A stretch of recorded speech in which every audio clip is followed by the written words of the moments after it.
Welcome to Math 99 Week 4.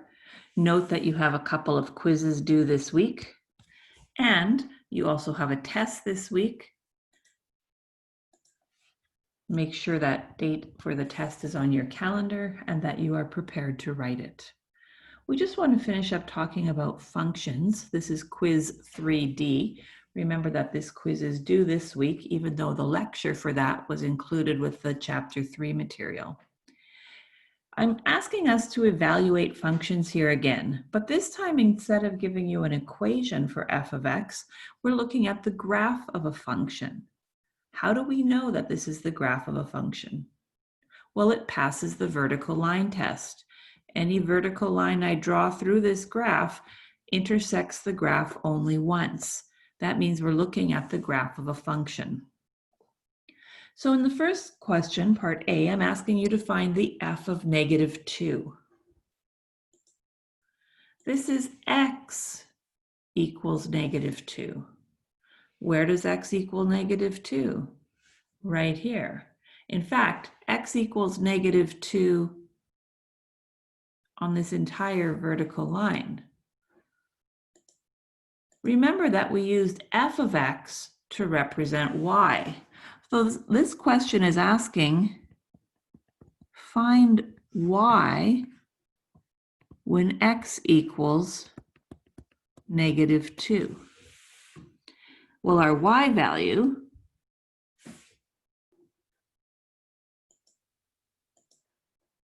corresponds right here. It intersects the graph of x equals -2 at this ordered pair. This is the ordered pair -2, 2. When x equals -2, y equals +2. Pause your video and see if you can evaluate the next two.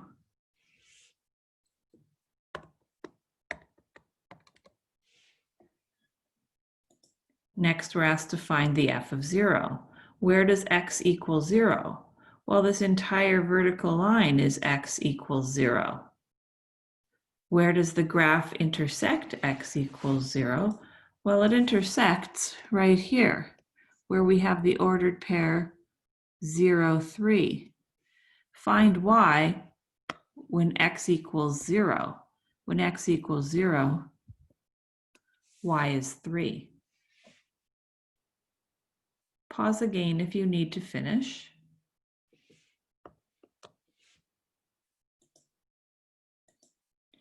Now we're asking you to find the f of 6. Find y when x equals 6. X equals 6 here.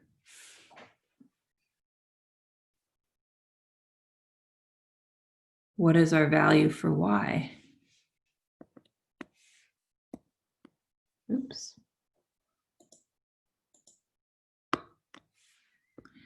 Find y when x equals 6. When x equals 6, y is 0. Now I can ask these questions in a different way. Given the graph of a function, when f of x equals 1, find x. When f of x equals 1, remember that f of x equals y.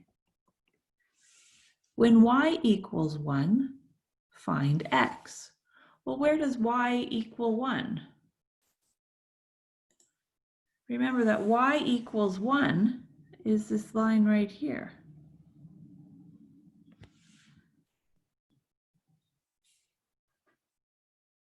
Notice that this line is intersecting our graph in two places. Y equals 1 here, and y equals 1 here. So x equals -4 and x equals 5 when y is 1. Pause the video and see if you can answer parts B and C.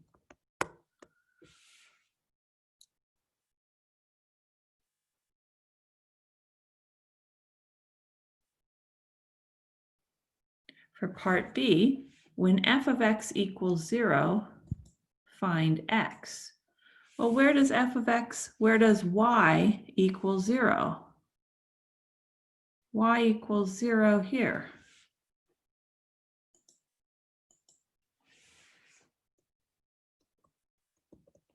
Again, that line y equals 0 intersects the graph in two places, at -6, 0 and at +6, 0. X equals -6 and x equals +6.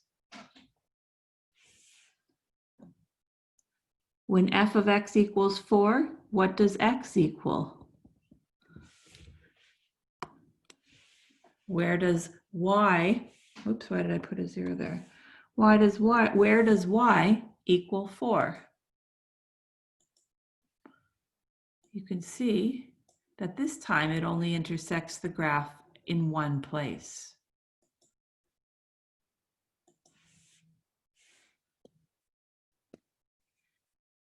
When x is 2, y is 4. When x is 2, the f of x equals 4. So make sure you take some time to practice evaluating functions, both from graphs and from equations. But this week, we want to start chapter 5 by looking at exponents and powers. We were using exponents a little bit when we talked about negative numbers and when we talked about prime factoring. This whole thing is known as a power.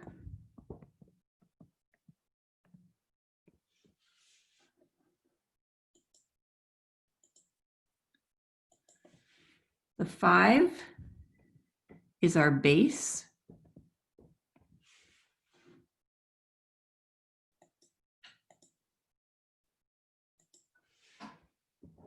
And the 3 is the exponent.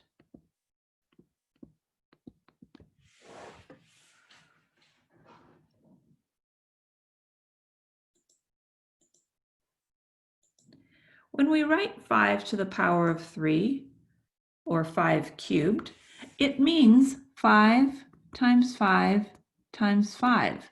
This, of course, equals 125. Notice that the exponent, the small number up high, tells us to multiply the base 3 times. Exponential notation is just another way to write repeated multiplication.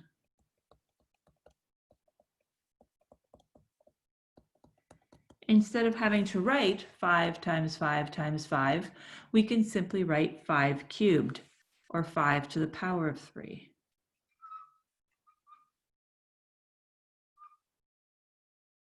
Why don't you pause your video and evaluate each of these?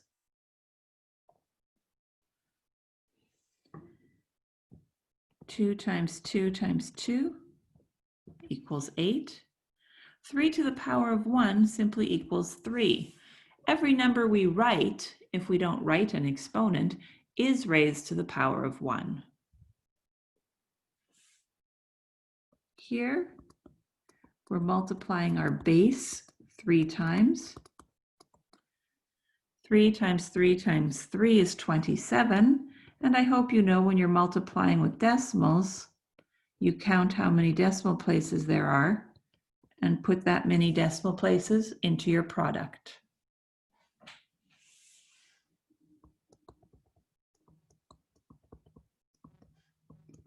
One half raised to the power of 4.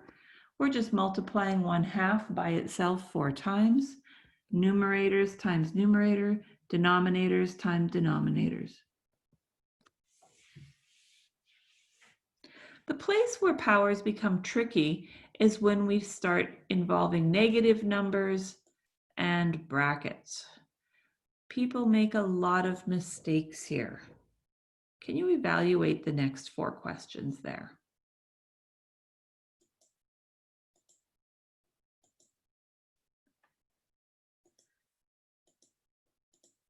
What's important to remember is that that exponent applies to whatever it is directly beside. So in -2 bracket cubed, I have -2 times -2 times -2. We said in an earlier lecture that an odd number of negative signs means our product will be odd. In -2 cubed, where there are no brackets, we have -2 times 2 times 2. Notice that in this one, there's still an odd number of negative signs, but only one. This also equals -8.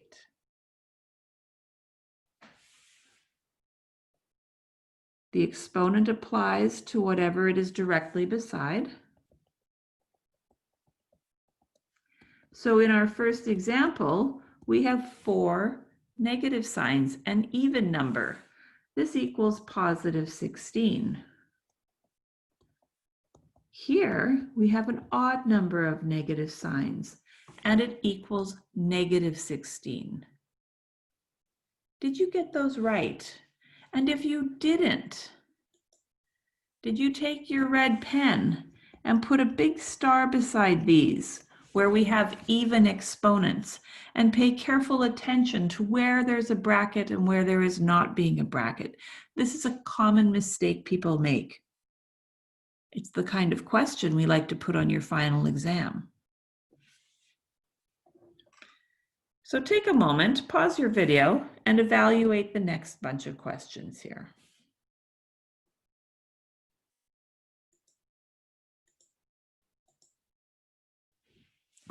So you know this is going to be -2 times 2 or -4. This one, -5 times -5, +25. Include the negative sign. 4 negatives is positive. 3 to the power of 4, 81. Do you remember in your first week lecture, I suggested you would want to memorize some of these powers? It makes it much easier if you've done so.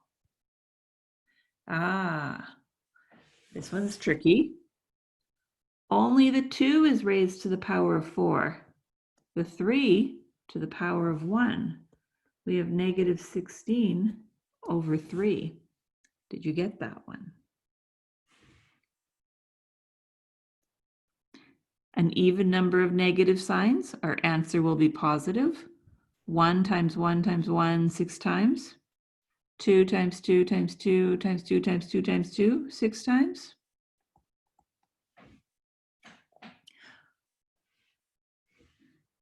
We have an even number of negative signs. The answer will be positive. 1 times 1 times 1 times 1 will always be 1. We have an odd number of negative signs.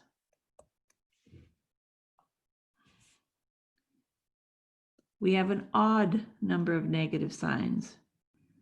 And 4 times 4, 16, times 4 is 64, times 4, 256. Yes, it is reasonable that you should know that without a calculator. If nothing else, you should memorize it. So there are a bunch of rules for working with exponents, and I think if you memorize those rules, everything is much easier. We've talked a little bit about memorizing. Copy down the rules every day a couple of times. Stick them on your bathroom mirror and read them over and over while you're brushing your teeth. Stick them on your refrigerator. Say them with your eyes closed before you eat anything. Do whatever you need to do to get things memorized. It makes things easier. So we're always going to say a couple of things before we give you the rule. We want m and n to be integers. We want them to be greater than 0. And the base, a, is going to be a real number. So when we have that in place, then we can say that a to the power of m times a to the power of n gives us a to the power of m plus n. When we are multiplying powers of the same base, this is important, we're going to keep the base and add the exponents.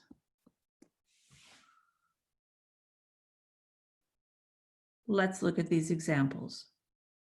Y cubed times y squared times y. I want you to notice for each of these that when we're multiplying, I'm either using a dot for my product or I'm using brackets to represent multiplication. Do not use an X for multiplication. It's too confusing. So y cubed times y squared times y, the same base, keep the base. Add the exponents. 3 plus 2 plus 1, 6. Pause your video, try the next two. We have the same base. Keep the base, keep the brackets just like they were in the question, and add the exponents. Now, notice that even though I expected you would evaluate -4 to the power of 4 equals 256, I will not expect you to evaluate -5 to the power of 15. That would be a very large number indeed, since 5 to the power of 4 is already 625. To the power of 5 would be over 3,000. You can see that this is growing rapidly. The next question's a little bit tricky. Let's talk about this for a moment. This is all multiplication. 4 times y cubed times 3 times y squared. Now you should remember that multiplication is commutative. That means we can move our factors around, and I could write this as 4 times 3 times y cubed times y squared. Remember, when we were multiplying monomials, no adding and subtracting inside the brackets, we can multiply the integers.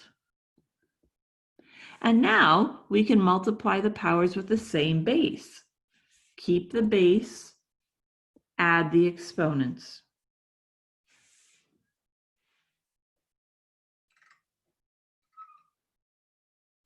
Pause your video and try these.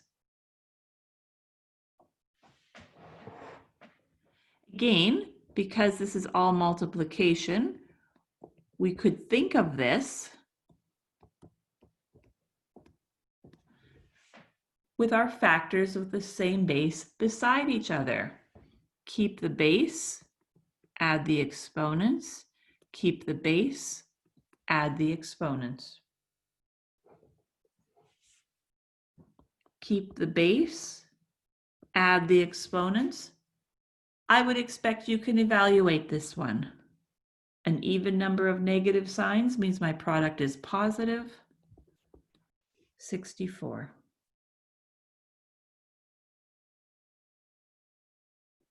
Here, you could think of this with the powers with the same base beside each other.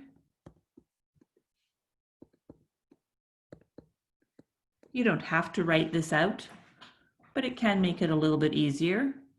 Notice I put brackets around the -4. I want to be clear, we're not subtracting, we're multiplying here. 3 times -4 is -12. Keep the base, add the exponents. Keep the base, add the exponents. I hope you got those. Now there's also a power rule for exponents. Think about what we were just saying. We said that the exponent applies to whatever it's next to. It's next to this bracket.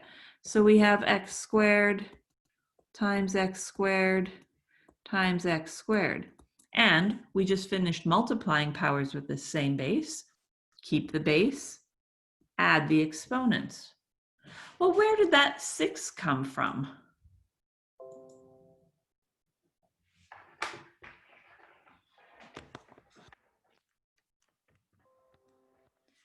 The 6 came from multiplying our exponents. If m and n are integers greater than 0 and the base is a real number, then we can say that a to the power of m, all raised to the power of n, equals a to the power of m times n. People sometimes get a little bit confused, but you need to be careful about these rules. We said if we're multiplying powers, we should add the exponents. Now, when we raise a power to a power, we multiply the exponents. Make sure you have those sorted in your mind. Make sure you remember when to use each rule. When we're raising a power to a power, keep the base and multiply the exponents.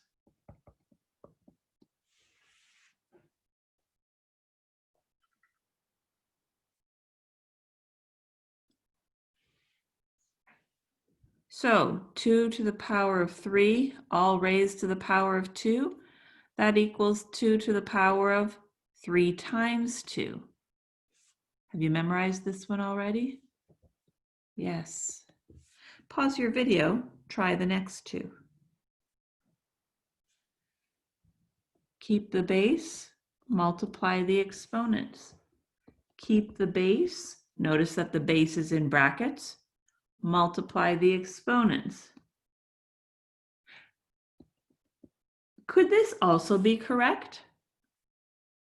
Sure, it could be. That 8 tells me I'm going to have an even number of negative signs, and an even number of negative signs will give me a positive product. These are both fine. Now we talk about the power of a product or quotient. So here in the first one, we have a product, A times B. In the second one, we have a quotient, A divided by B. But in both cases, our product and our quotient are in brackets raised to the power of n. Notice that there is no adding or subtracting inside the brackets. This is important. Let's write that down.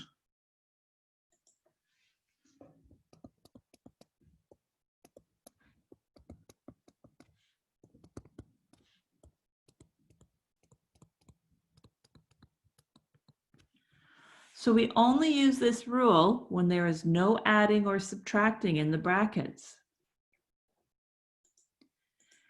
Remember that we said that that exponent applies to everything in the brackets. This gives me a to the power of n times b to the power of n. And in the case of my quotient, a to the power of n divided by b to the power of n. Given a product, multiplication, or a quotient, division, in brackets,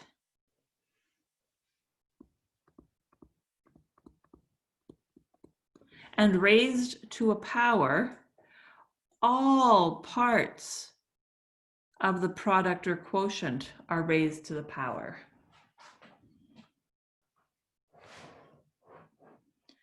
So if I look at my first example here, I have p squared times q cubed squared. I can simplify that. I'm going to write it here rather than squish it in. P squared times q to the power of 6.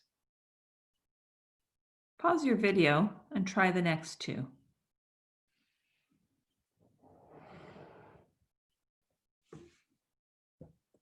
Two cubed times x cubed. We can write this as 8x cubed.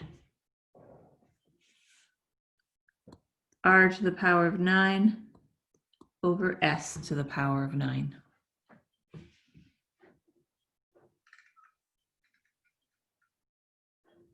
Pause again and try these two.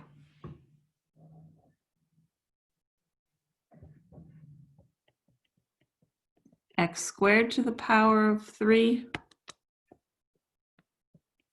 y to the power of 5 raised to the power of 3.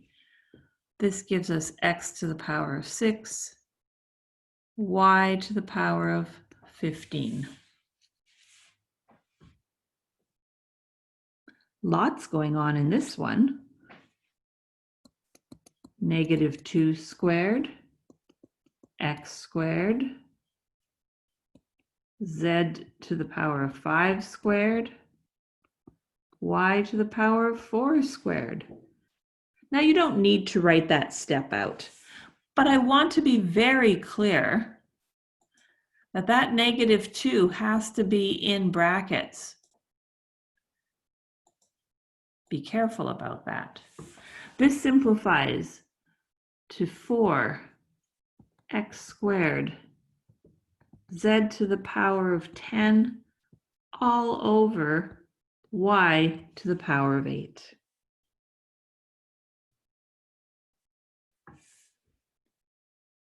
Another rule, the quotient rule. Think about this one. X to the power of 5 divided by x squared. That means I've got 5 x's divided by 2 x's. Again, notice there is no adding or subtracting.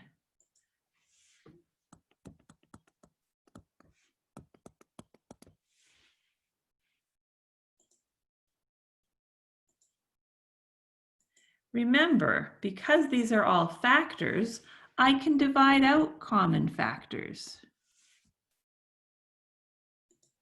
leaving 3 x's, or x cubed.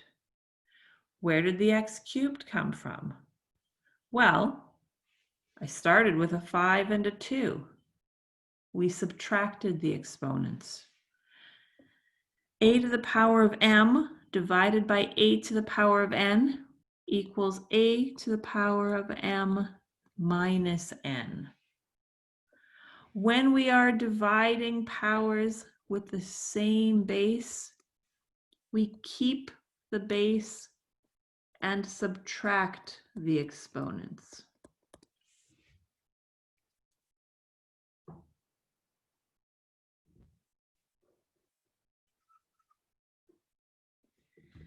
Keep the base,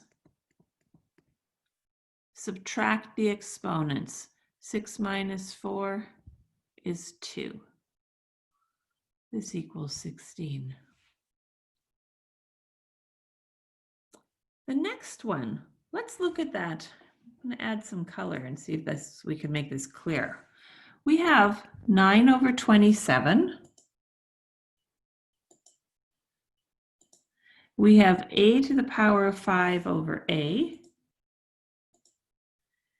And we have b to the power of 8 over b to the power of 4. If I think of all of those separately,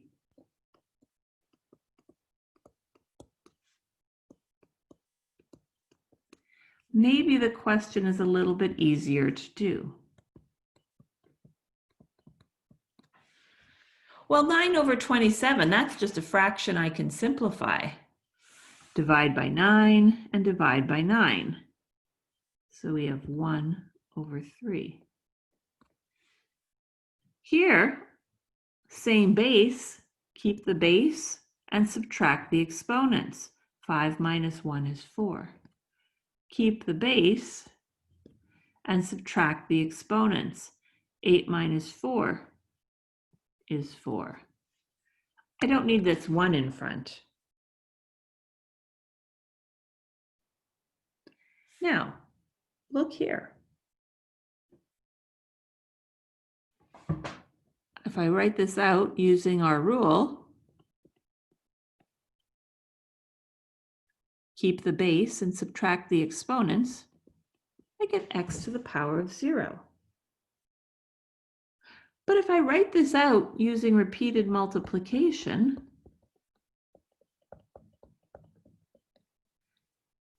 x divided by x is 1 times 1 times 1 equals 1. The same question, two different answers, but they're not different. What this tells me is that a to the power of 0 equals 1.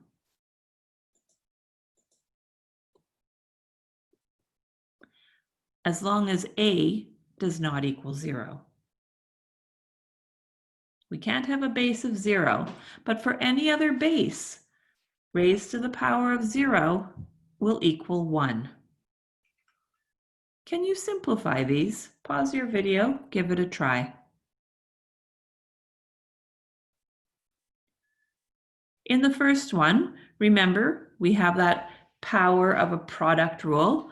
Everything inside the brackets is raised to the power of 0. That gives us 1 times 1. The exponent only applies to what it is directly beside. This is -7 times 1.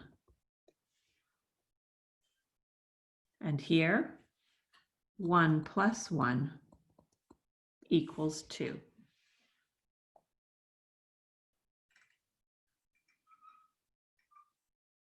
Let's finish up by doing these 3 questions here. I want you to use the exponent rules we've been talking about and simplify these. Pause your video, see if you can do them on your own. So in the first one, we have those integers in front. -8 times 2 is -16. And then we have those powers with the same base.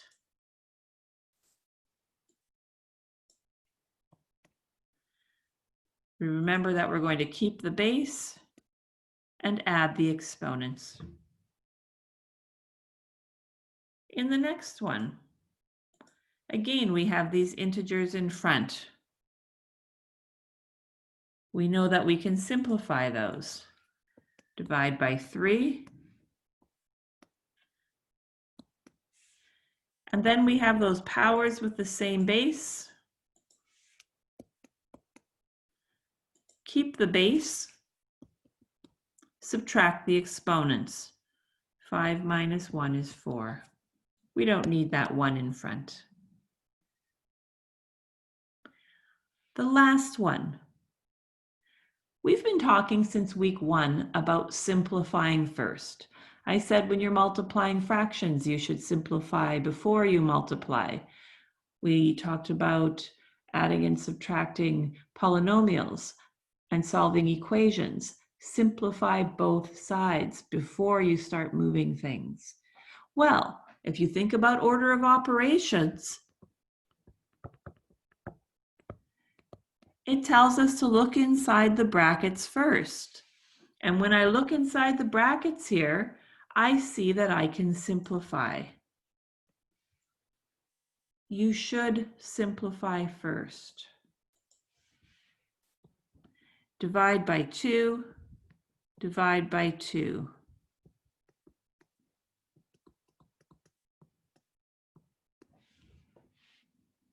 Now I can use that power of a product and a quotient rule and apply that exponent to everything inside the brackets.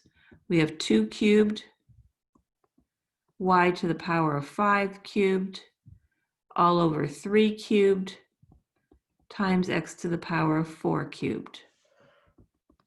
2 cubed is 8. Multiply my exponents. 3 cubed is 27. Multiply the exponents. Did you get there? Spend some time on these quizzes before you listen to the next lecture and make yourself prepared for your test. Be sure you have that date in your calendar.